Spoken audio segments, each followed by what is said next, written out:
So, dear students, today we have to start chapter 8 of geography, human environment interactions, the tropical as well as the subtropical region. First of all, you must know which area is known as tropical as well as subtropical region. So, when we talk about tropical and subtropical area, it simply means we are dealing with the area which is very close to the equator. This is equator, this is tropic of Capricorn, and this is tropic of Cancer. Tropic of Cancer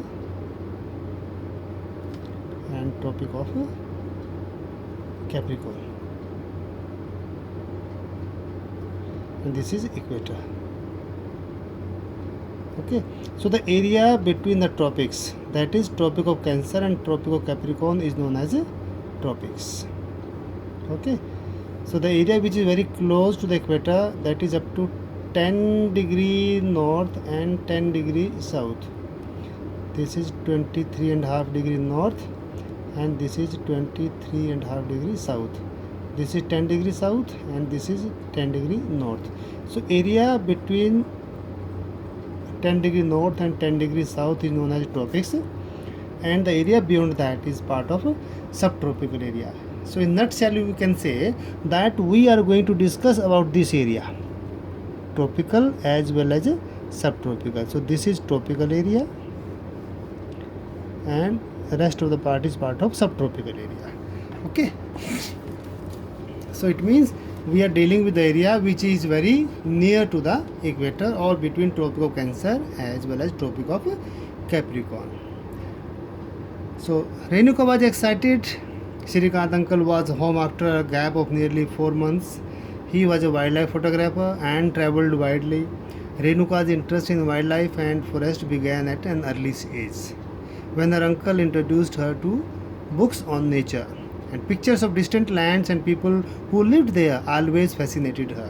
It is not about fascination of her.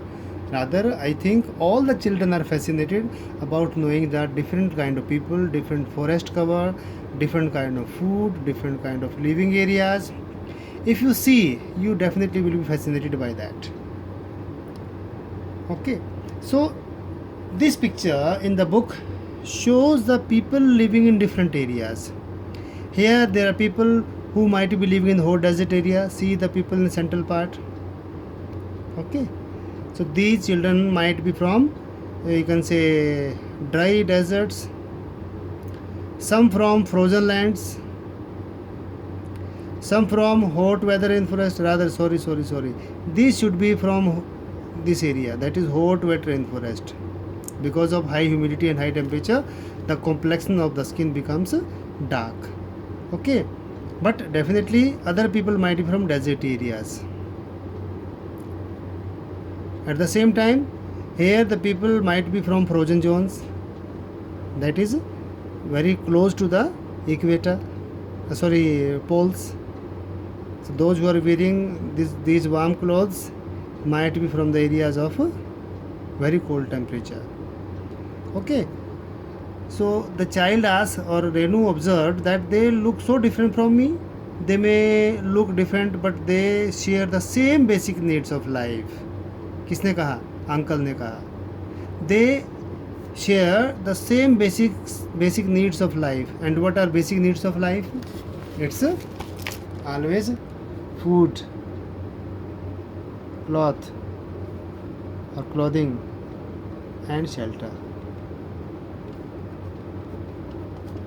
So wherever you might be living in the whole world, your basic needs remains the same: food, clothing, and shelter. You cannot change it.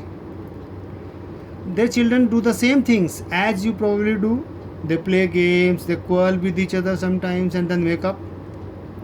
एक दूसरे को मनाते भी हैं. They sing a song or sing and dance and help the families with various things that need to be done at home. You also do a lot of work at home. You help your parents, you help your mother, you help your elder sister and brother. So many times or so many things you do at home. So they live close to nature and very early in their lives have learned to care for nature. As they live very close to nature, they learn how to care the nature. They learn how to catch fish, how to collect material from the forest. So all these small things they learn in their childhood, because if the children live very close to the nature, whatever jobs are done to the nature, those jobs are learnt by the people in their early stage or in their early age. So in the coming chapters, or in the present chapter as well as coming two more chapters, 9th and 10th, we'll be studying or learning about the people or life of people in different natural regions of the world. Here in this chapter, we'll be studying about people in Amazon basin as well as in Ganga Brahmaputra basin. So let us start with life in the Amazon basin. Before learning about the Amazon basin, let us look at the map. I told you that between 10 degrees north and south lies the area which is called equatorial area. Here also is shown in the map. This is equator. This is equator. Okay, and this is equator. This is 10 degree north or 30. It should be 10 degrees south and 10 degree north.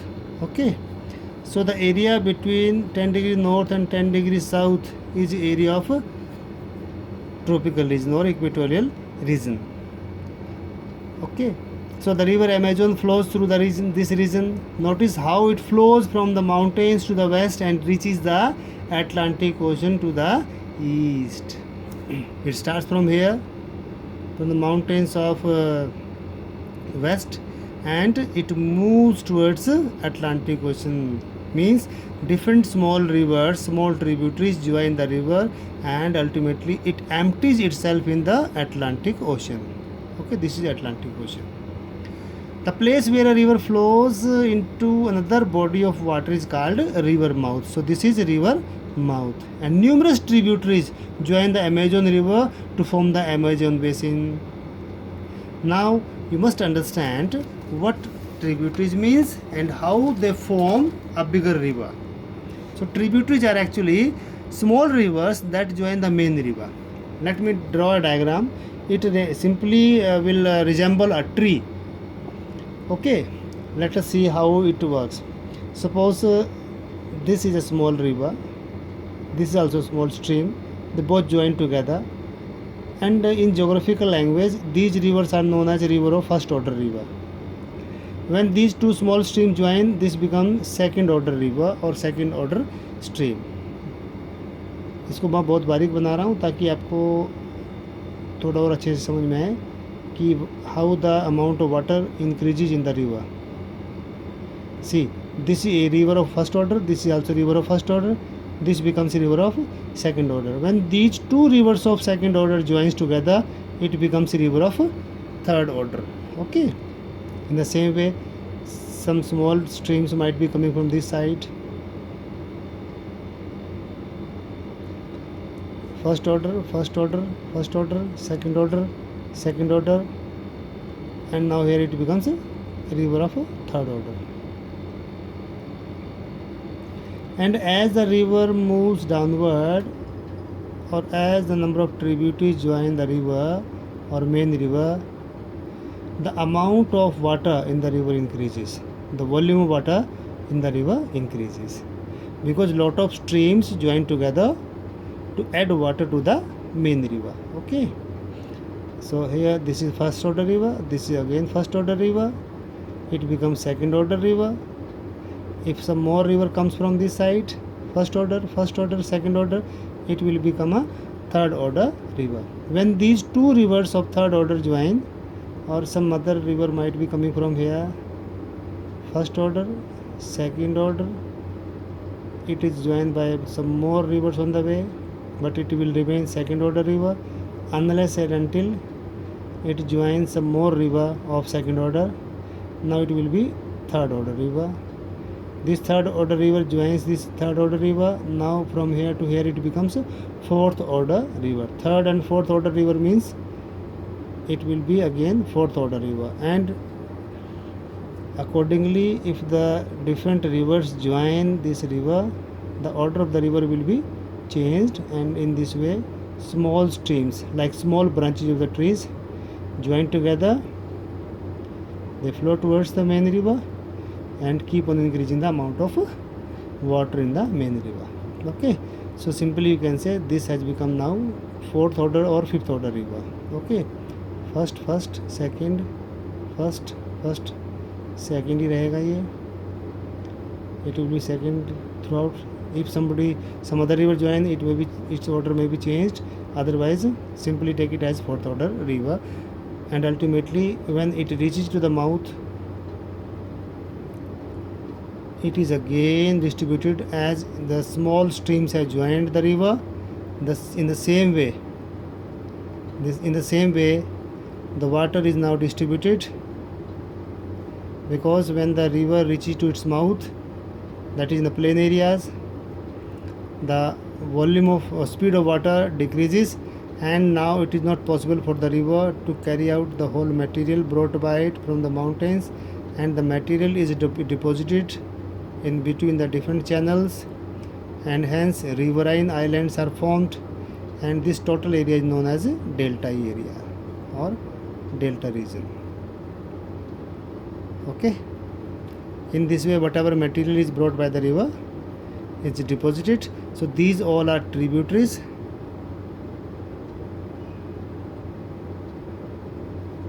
and these are distributaries. Okay, I hope you understand now. So it simply resembles a tree. It is also called dendritic pattern or dendritic pattern of the river. So it resembles a tree. In mountains, a river or small channels come from different directions and join the main river and form the shape of a tree, and this is like a roots of the tree, and total river pattern resembles a tree. Okay, this is how the rivers are formed. चलिए आगे चले. Come to the point here. These different small channels join the main river and increase its amount, and as you know, the Amazon basin is the largest river basin in the world. Okay, this is mouth of the river towards the Atlantic Ocean. And the different countries which are covered by the river basin of covered by Amazon river basin is Peru, then Colombia, Venezuela, Ecuador, or Guyana, Suriname, okay, French Guyana, Brazil. This is the area which is served by this river, that is Amazon river. So Amazon river basin is the largest river basin in the world. The longest river of the world is the Nile, but the largest river in the world is the Amazon of South America. Okay, now come to second point. Second point is climate. What type of climatic conditions prevail in Amazon basin? As you know, the Amazon basin stretches directly on the equator. It is directly stretches on the equator and is characterized by hot and wet climate. Hot because the sun rays are direct, and wet because rainfall occurs almost every day throughout the year. Okay, both days and nights are almost equally hot and humid. The skin feels sticky, that's why the complexion becomes a bit dark. It rains almost every day, that too without much warning. Every day from morning till 2:30 or 3 p.m. it is very hot. The water vapor evaporates, but after that the convectional rainfall. Convectional, I hope you remember the different type of rains were discussed in the previous chapters. Like suppose this is earth, and on this earth this is ocean. The water evaporates during the day, and in the form of convectional currents it moves upward, but when it reaches upward it forms clouds and it falls back. It falls back on the same place. So this kind of rainfall is called convectional rainfall. Convectional.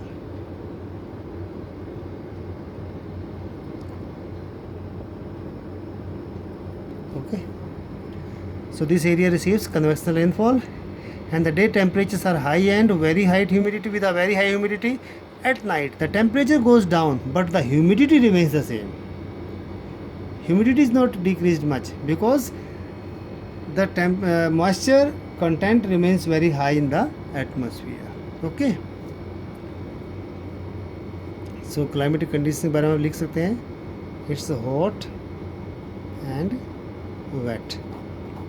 Hot and wet. Next is rainforest. So this is the area of rainforest. You might have discussed in your junior classes also. There are different types of forest: evergreen forest, deciduous forest, or thorny bushes and scrubs, grasslands. So this is very first type of forest, that is rainforest, or they are also called evergreen forest because these trees do not shed their leaves altogether, rather they seems to be green throughout the year. That's why they are called evergreen forest. As it rains heavily in this region, thick forests grow, and the forests are in fact so thick that the dense roof created by leaves and branches does not allow the sunlight to reach the ground. The ground remains dark and damp. Only shade tolerant vegetation may grow here. ऐसे पौधे जो छाया में भी उग सकते हैं, सिर्फ वही पौधे यहाँ उग सकते हैं, बाकी पौधे यहाँ नहीं उग पाते हैं. ऑर्चिड्स और ब्रोमलियाड्स ग्रो एज प्लांट पैरासाइट्स. अगर आप पिक्चर देखेंगे बुक में तो पिक्चर से आपको क्लियर हो जाएगा कि किस तरह की वेजिटेशन यहाँ मिलती है. दिस इज ट्री और this are tree branches, and you see that even on the branches of the trees like a moss or small vegetation is grown. So this shows that the area is very hot and humid, because in hot and humid climate the vegetation thrive the most, the vegetation grows the most. Okay, the rainforest is rich in fauna also. Birds such as toucans, hummingbirds, birds of paradise with their brilliantly colored plumage, बहुत ही colourful birds होते हैं. Oversized bills for eating make them different from birds we commonly see in India. From birds we commonly see, these birds also make loud sounds in the forest, and animals like monkeys, sloth, and ant-eating tapirs are found here. This is tapir. Their main food is ants. So various species of reptiles and snakes also thrive in these jungles. Crocodiles, snakes, pythons abound. Anaconda, you might have seen the movie Anaconda. Anacondas and boa constrictor are some of the species. Besides, the basin is a home to thousands of species of insects, and several species of fishes including the flesh-eating piranha fish is also found in the river. This basin is thus extraordinarily rich in the variety of life found here. Okay, so this you can say forest is very important, as well as the type of vegetation is found concerned, because different type of vegetation grow all together. Not only different type of trees or forest, but also undergrowth is very high, means the vegetation or the grass between the tree also grows, and its height is sometimes, or many in the maximum number of areas, it reaches up to a height of 6 to 7 8 meters, feet. So it does not allow the sun rays to reach to the ground, hence the ground remains wet, or you can say swampy. दलदली सी भूमि रहती है, गीली भूमि रहती है. People of the rainforest will discuss later on. Okay, this is all for the today. I think this is more than sufficient for you for the day. Thank you.